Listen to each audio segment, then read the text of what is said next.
Bismillahirrahmanirrahim. Kitabul Hikam, hikmah ke-14.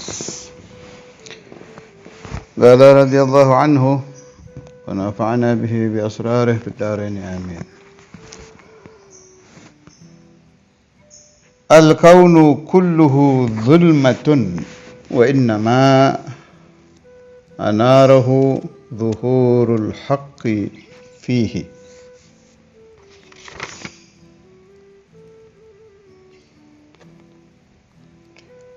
Faman ra'al mukawwana wa lam yashhadhu fihi aw indahu aw qablahu aw ba'dahu faqad a'wazahu wujudul anwar wa hujibat anhu syumusul ma'arifi bisuhubil athar. Kita baca gaulus syarih dulu. Kenapa muncul ucapan yang sangat luar biasa ini? Ini masalah besar ini masalah yang di aulia itu yang berhasil mengamalkan ini itu jadi wasil.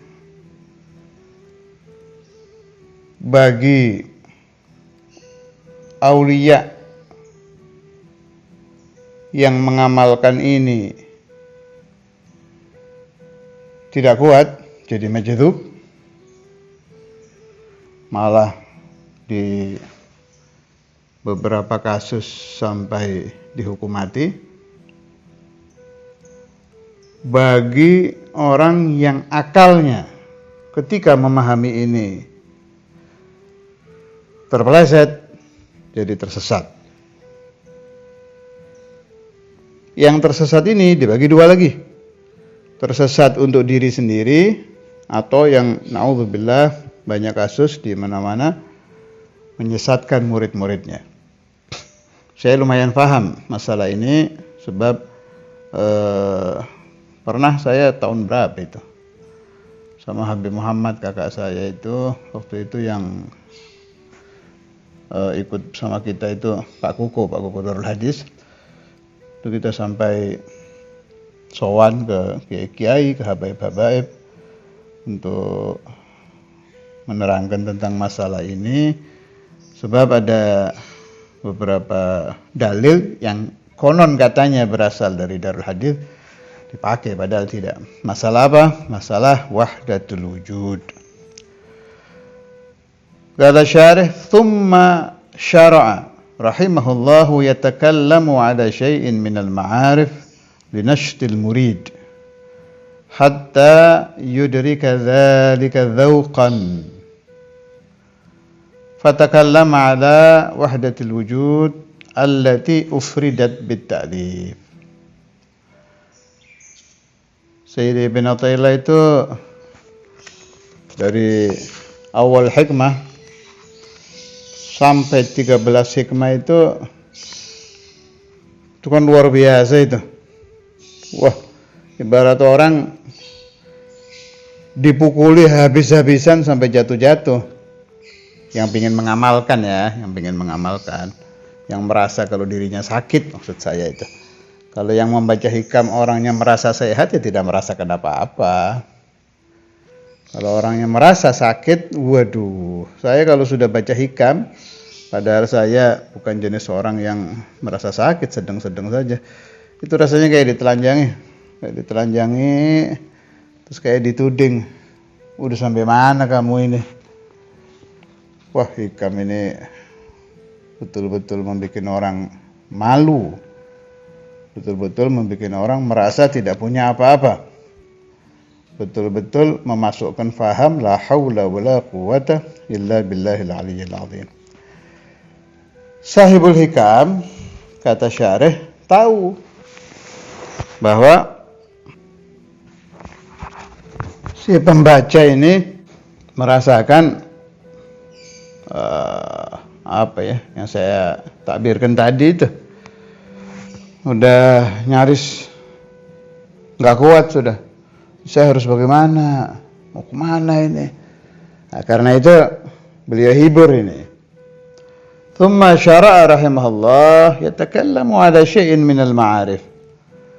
Beliau mulai berbicara sedikit tentang ilmu al-ma'rifah linashtil murid, supaya murid jadi giat lagi, hatta yudrika dzalika dzauqan, sehingga dia bisa mendapatkan pemahaman ma'rifat itu secara dzauqiyah, merasakan di batin. Fatakallama ala wahdatul wujud. Maka beliau berbicara tentang wahdatul wujud. Masalah wahdatul wujud ini allati ufridat bit ta'lif. Sampai banyak ulama-ulama mengarang khusus tentang wahdatul wujud. Kalau lughahnya ufridat disendirikan bit ta'lif dengan karangan. Terutama bagi santri yang nantinya akan apalagi yang akan buka pesantren, yang punya majelis taklim saja harus faham betul ma huwa fahmu wahdatul wujud. Bagaimana pemahaman wahdatul wujud. Memang tidak selalu terjadi, tapi kadang muncul ini. Memang kalam Sayyid Ibn Athaillah yang ini nih, yang al-kaunu kulluhu zulmatun wa innama anarahu zuhurul haqqi fih ila akhir kalam. Ini sering dipakai dalil untuk urusan wahdatul wujud. Sebelum saya baca, saya ingin memberikan muqaddimah dulu tentang pemahaman wahdatul wujud sepemahaman saya. Bagi yang ingin lebih luas, baca saja kitab-kitab tauhid ulama una tentang wahdatul wujud. Banyak, bahasa Indonesia, bahasa Arab apalagi. Bahasa Indonesia boleh dicari di pemahaman Ahlussunnah wal Jamaah yang sering saya suruh itu, Kiai Sirajuddin Abbas dan lain-lain. Jadi wahdatul wujud itu setahu saya ada 3 pemahaman. Pertama, pemahaman wahdatul wujud yang benar. Apa wahdatul wujud yang benar itu? Yang dipakai oleh ulama una, terutama ahlul thariqah itu, cari saja di thariqah Qadiriyah dan lain-lain ketika memberi makna la ilaha illallah. Itu biasanya di sebelahnya ada la maujuda illallah. Itu wahdatul wujud itu. Tidak ada yang wujud kecuali Allah. Maksudnya apa? Yang sahih ini, yang dipakai oleh Syekhuna Abu Yahya kan sering itu, la maujuda illallah. Saudara Imamul Habbar, Habib Abu Bakar, Syekh Abdul Qadir, Jami'ul Auliya. Itu mereka pasti pakai la ilaha illallah bi makna la maujuda illallah. Tidak ada yang wujud kecuali Allah. Bagaimana pemahaman yang benar? Pemahaman yang benar itu begini. Jadi kalau mereka berjalan kaki gitu,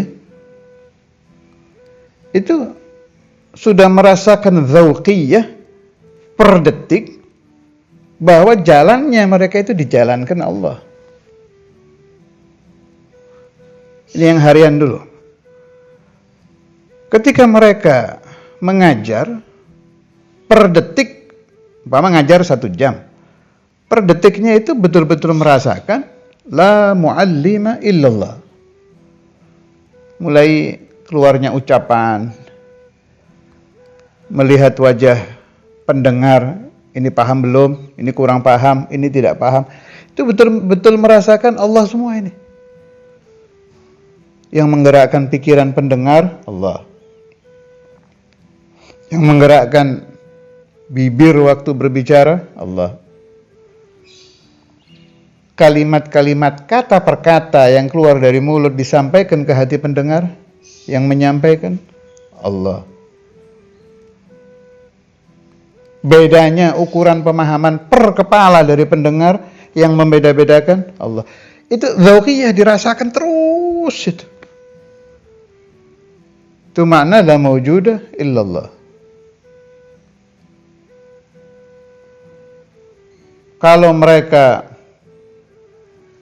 tidur, mulai detik pertama merasakan mengantuk, tambah mengantuk, sampai terlelap, sampai tidur, ini Allah semua ini. Nah, isi qulubul arifin itu seperti ini. Semua. Hanya jelas beda magam. Beda kadar ukuran, beda kadar dzauq, itu jelas. Kalau itu sih jelas. Tapi rata, kalau belum merasakan ini, belum arif billah, belum dzaiq bi'ulumil qaum. Dzaiq itu dzauqiyah itu. Saya pernah diberi keterangan oleh ba'du masyayikhina, lihat itu orang-orang majadzib itu kalau makan, lain itu, nikmat kita. Saya yang pernah lihat sendiri itu waktu Habib itu yang majadzib di Gondang Legi dulu, almarhum Al-Habib Abdullah bin Syekh Abu Bakar. Makanannya sederhana sekali, kamarnya sangat sederhana, jenis makanan sederhana. Cuma saya tidak pernah melihat orang nikmat makan seperti itu. Limadha hadha? Sebab sudah merasakan la mawjuda illallah. Benar-benar, ya Allah, nikmat kita. Dia merasa seperti disuapi Allah.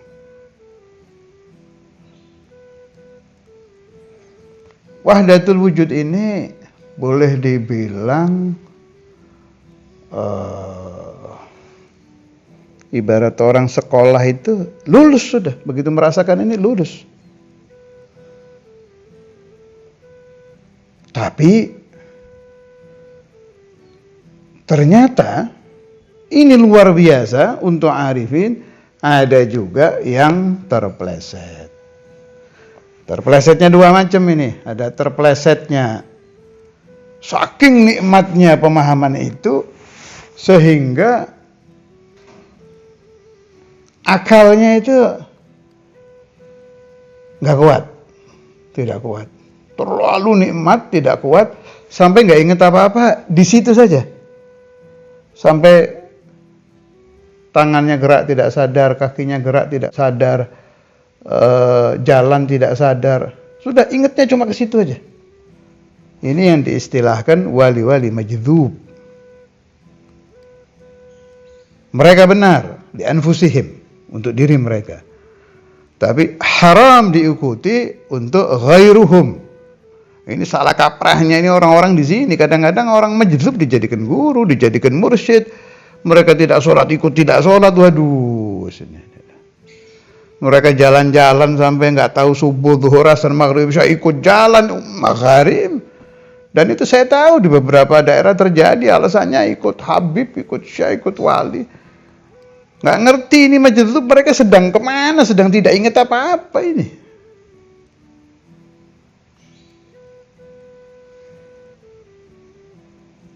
Jadi jelas ya, wahdatul wujud itu memang ada di qulubil arifin, yang kuat disebut kamil.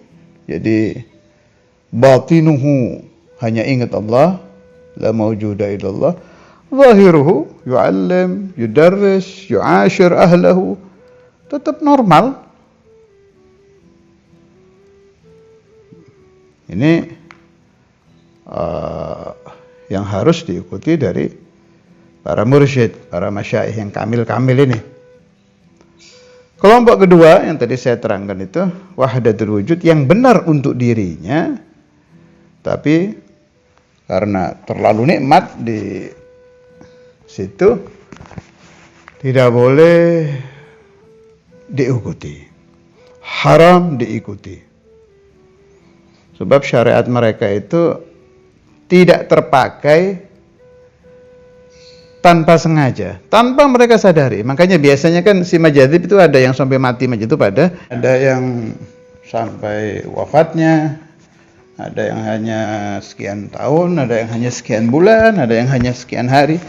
Nah, kalau yang tidak ada awam tuh biasanya begitu sadar mereka mengqadha yang terlewat, umpama Ramadan, qadha puasa Ramadan, sholat, qadha sholat, dan lain-lain. Itu begitu. Yang terakhir, pembagian yang ketiga, ini yang kacau. Mereka ketiga mempelajari wahdatul wujud. Saya tidak mengatakan akalnya tidak kuat. Yang tepat itu akalnya salah paham. Salah paham. Setelah salah paham, yang kaku-kaku ya tetap memegang dengan kesalahpahamannya itu, dengan pahamnya yang salah.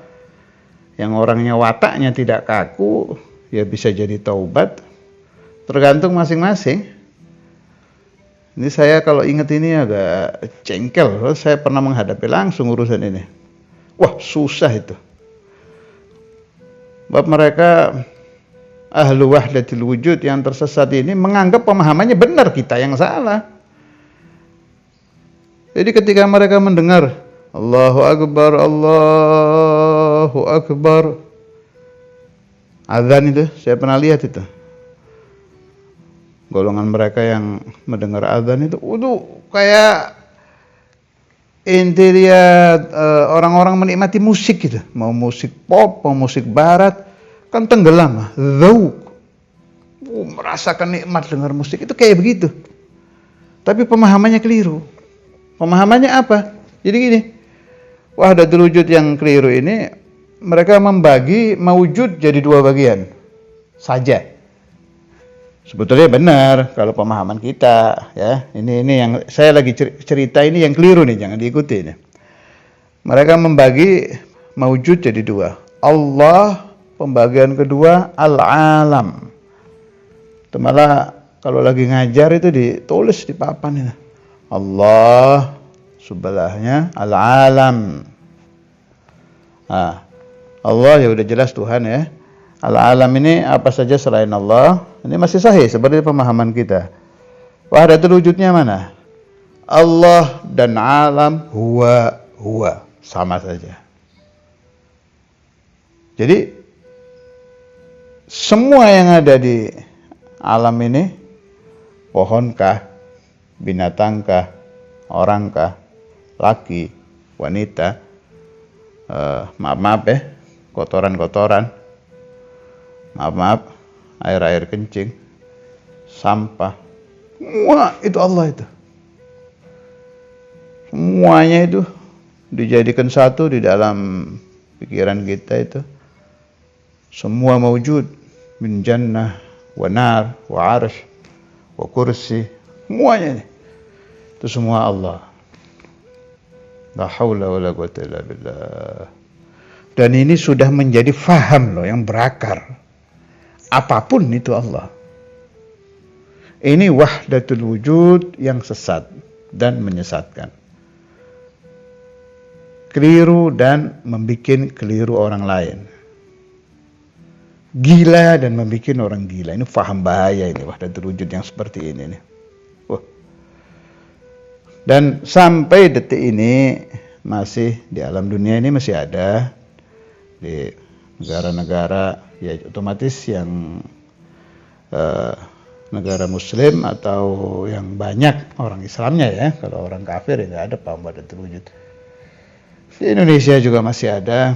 Ya Allah, nasallallahu alaihi.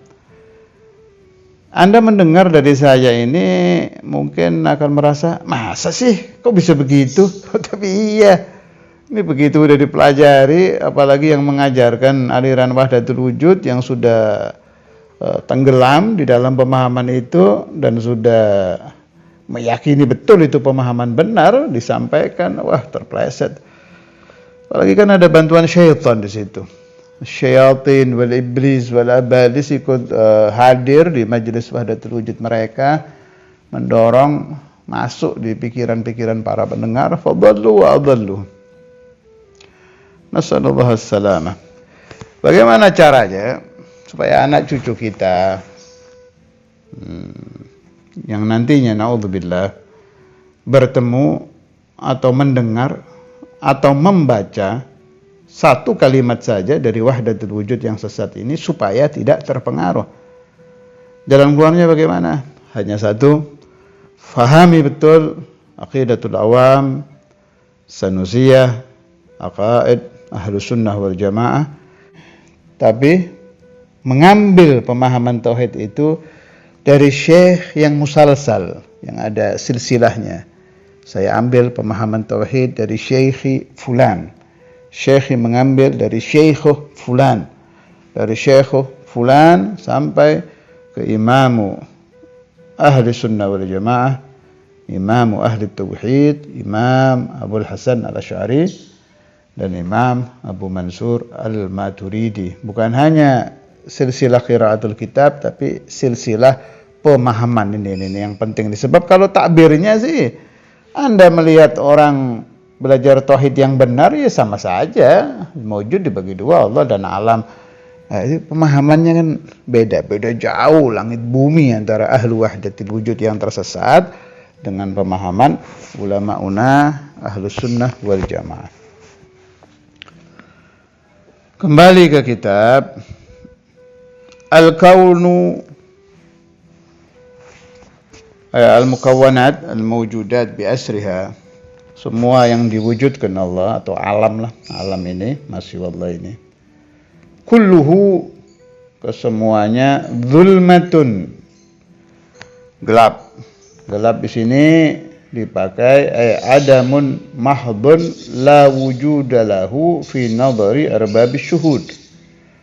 Jadi zulmah bermakna adam. Ini sering memang di kitab ya. Jadi gelap maknanya tidak ada sama sekali. Adamun mahdun. Wa innama anarahu, wa innama, tetapi sesungguhnya anarahu, atau enak diberi makna wa innama, sesungguhnya anarahu, menerangi kaun. Menerangi di sini juga bukan bermakna menerangi, tapi bermakna aujadahu, mewujudkannya, mewujudkan kaun. Zuhurul haqqi, zuhurnya Allah, wujudnya Allah, fihi, di dalam kaun. Kalau pemahaman yang gampang dan benar, alam ini asalnya adam, tidak ada total, yang mewujudkannya hanya Allah. Dah gitu aja, itu yang sahih. Faman ra'al mukawwana, maka siapa-siapa yang melihat sesuatu yang mukawwan, sesuatu yang mewujud, sesuatu yang diwujudkan Allah, atau bahasa lain, siapa-siapa yang melihat benda apapun di alam ini, walam yashhadhu fihi, tapi dia tidak menyaksikan Allah di benda itu, bimakna tidak ingat Allah ketika melihat, aw indahu, atau di sisinya, aw qablahu, atau sebelumnya, aw ba'dahu, atau setelahnya, faqad a'wazahu wujudul anwar, maka telah a'wazahu di sini ifatahu, melewati dia wujudul anwar al-ilahiyah, adanya cahaya-cahaya ilahi, wa hujibat anhu, dan terhijab darinya syumusul ma'arif, ma'rifat yang diserupakan matahari-matahari, bisuhubil athar, karena sebab awan alam ini, athar al-akwan. Jadi alhasil aulia Allah, para masyayikh, para arifin itu ketika mereka melihat apapun di alam dunia ini, Anda akan menyangka mereka sedang melihat sesuatu itu. Anda akan menduga bahwa si arif sedang tenggelam di dalam pandangan si benda itu, padahal jauh. Ketika melihat benda-benda di alam yang disaksikan oleh arifin adalah Allah. Ketika mereka berbicara dengan siapapun di alam ini, yang mereka rasakan, mereka sedang berbicara dengan makhluk-makhluk yang diwujudkan Allah. Tapi si makhluk tidak terlihat, tidak terasa. Faka'annahum khatabu rabbahum. Mereka sedang berbicara dengan Allah. Ini supaya nggak kayak khoyal ya, supaya tidak kayak sesuatu yang aneh, sesuatu yang tidak terjadi. Saya kasih contoh saja. Saya adraktu ba'dhum. Jadi contoh begini, ini contoh gampang saja. Ba'dul masyayikh, ini yang saya alami ya waktu itu, saya ketemu itu. Mereka lagi ada masalah di rumahnya, lagi ada problem. Dan ini selalu dikerjakan saat mereka punya problem itu. Itu lagi ada masalah tentang pernikahan, tentang rumah tangga. Salah satu keluarganya gitu, lagi rame. Itu berdiri terus keluar jalan, ketemu tukang beca, diajak ngobrol sebentar. Tapi qalbu ma'allah ini, hatinya si syekh ini dengan Allah ini. Ngomong tukang beca ini ngantur ngomong nggak jelas itu. Tapi Allah yuharrik, menggerakkan lisannya si tukang beca ini menjawab masalah yang tadi di dalam rumah itu. Dah itu. Saya lihat lagi sebagian masyayikh itu ada iskal yang harus disampaikan. Ini kan kayak nggak mungkin, tapi ini terjadi harian di mereka ini. Terjadi yaumian. Iskal ini harus disampaikan nanti di majelis yang dihadiri oleh beberapa asatir. Masalahnya sulit. Ya kita tadi keluar kemana? Tapi qalbu ma'allah. Allahumma alimni, kita jalan. Nanti dengar ada orang lagi ngobrol atau lagi debat, lagi apa, didengarin sebentar. Itu Allah yuharrik, jawab yang iskal yang harus diterangkan tadi. Begitu juga kalau mereka sakit, nyari obat. Ya gitu. Persis, nanti dilalah surat ketemu sesuatu yang menjadi dawa dari penyakit yang sedang mereka alami. Nah, kalau boleh saya berpendapat, ahlu wahdatil wujud yang sahih, haula gulubuhum Allah. Yang mereka lihat Allah. Ketika mereka akan berbuat apapun, perbuatan mereka itu min ta'lim, wat ta'lif, wal khutbah, wan nasihah, dan lain-lain, betul-betul merasakan Allah. Wa hadzal makna tidak akan dialami oleh murid kalau dia tidak yastarsyid, mengikuti syekhun mursyidun arifun billah yurshiduhu ilallah, yang menuntun dia qadaman bi qadam, satu tapak demi satu tapak, sampai dia bisa merasakan la mawjuda illallah bifahmin sahih. Hati-hati, sebab dalam wahdatul wujud ini mazallatul aqdam, asal usul sumber dari orang menjadi majdzub karena akalnya tidak kuat jadi sini. kemudian penyebab sumber dari orang tersesat, aliran wahdatul wujud yang sesat ini juga gara-gara masalah ini. Tetapi sampainya para ulama, masyayikh arifin ke Allah juga di sini.